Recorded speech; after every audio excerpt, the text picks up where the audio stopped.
Condenser ফ্যানের ওয়ারিংটা কিভাবে করবেন আমার এক ভাই জানতে চাইছিল। আসেন আমি দেখাই কন্ডেন্সার ফ্যানের কিভাবে ওয়ারিংটা করবেন। একটু এদিকে আসেন।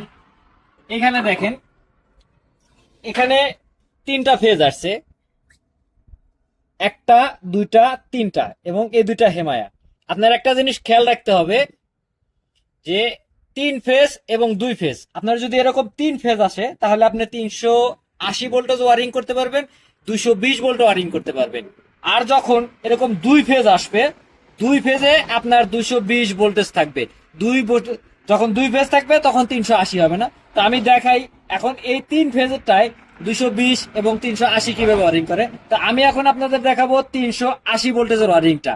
এই দেখেন, এখানে 3টা ফেজ এবং ভিতরে ফ্যানের ভিতরে গেছে 6টা ফেজ, দেখতে পাচ্ছেন। এখানে 1 2 3 4 5 6টা ফেজ। এখন 6টা ফেজের এখানে 3 ফেজে লাইন আসছে, আর বাকি 3 ফেজ খালি আছে, একটা একটা একটা 3টা খালি আছে। তো মাঝখানে যেটা আছে, এই মাঝখানেটায় আমি 2টা তার দিছি, দেখেন ছোট 2টা তার দিছি। এই মাঝখানেটার থেকে এখানে একটা তার দেবো হলো এই পাশের তারে, এখানে একটা এই পাশে দিয়ে দিলাম এবং অপরটা এই পাশে দিয়ে দিলাম।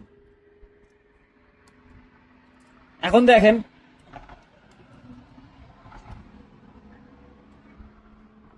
এই একটা এবং এ পাশে আর একটা। এখন এখান থেকে যে 3টা ফেজ আসছে, 3 ফেজে আমার এখানে কালার সাথে কালা গেছে, এরপরে গেছে এই এটার সাথে গেছে এই নীলটা, এবং এই রোমাদির সাথে গেছে এখানে রোমাদিটা। দেখেন এখানে বাকি এই যে হলুদটা, এরপরে এই যে গোলাপিটা এবং এই রোমাদিটা, এটা 3টা ফাঁকা আছে। এই 3টাতে আমি দেখতে পাচ্ছেন এই মাঝখানের থেকে এটাতে লাইন দিয়ে দিছি এবং এটার মাঝখান থেকে এটাতে লাইন দিয়ে দিছি। আর এই 3টাতে 3টা ফেজ চলে আসছে। এটা হলো আপনার 380 ভোল্টেজের ওয়ারিং। আপনি যদি 220 ভোল্টেজের ওয়ারিংটা কিভাবে হয় দেখতে চান তাহলে অবশ্যই কমেন্টস করে জানাবেন। আর যদি ভিডিওটা ভালো লাগে তাহলে একটু অবশ্যই ভিডিওটা শেয়ার করে দেবেন, তাহলে আপনার এটা দেখে অন্য কেউ একটু শিখতে পারবেন।